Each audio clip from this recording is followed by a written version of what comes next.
Pas phénomène. Petit. Comment tu as ça banzete le roi Kuluna boye? Ça na mbuta suka. Oh.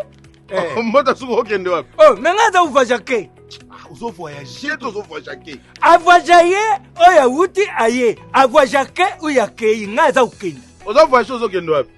Ndangu muni ngabwi naza uzira batu ba ukenda na bisu. Bakamatinga awa tuyuka na tukuta nao. Alors tant tulungwa. Tuzi avion. Mbandaka.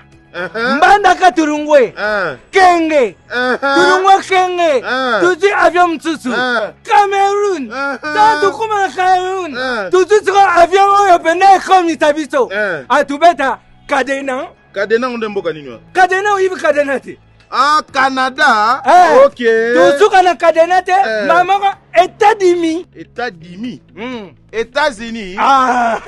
Botamo la bamboke belé. Yango boke na jet privé. Oh ya rezo place au télémi. Na jet ri. Wano ke na développerie. Oui.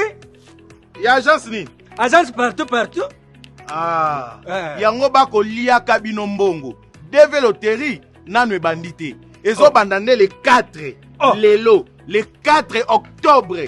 Ti le 7 novembre. Nga. Famille nanga mobimbo yebi baza na États-Unis.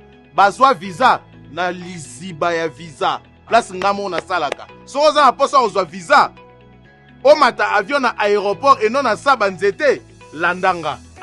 Mbuko ba crocodile ba rekimini. Te ba escroc ba phénomène. Narandi yo. Landanga. Mamamba. Na ukiba ko. Ok, ndango boy. Na uzunga. Mutu soka ebite basaka na tanga. Nazo ka sosisia.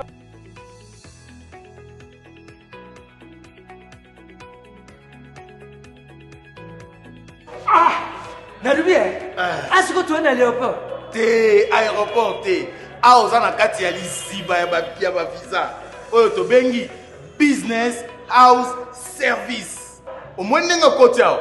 Ok déjà États-Unis. Avec ukita. Te. Awande uzozwa visa. Vanda wana.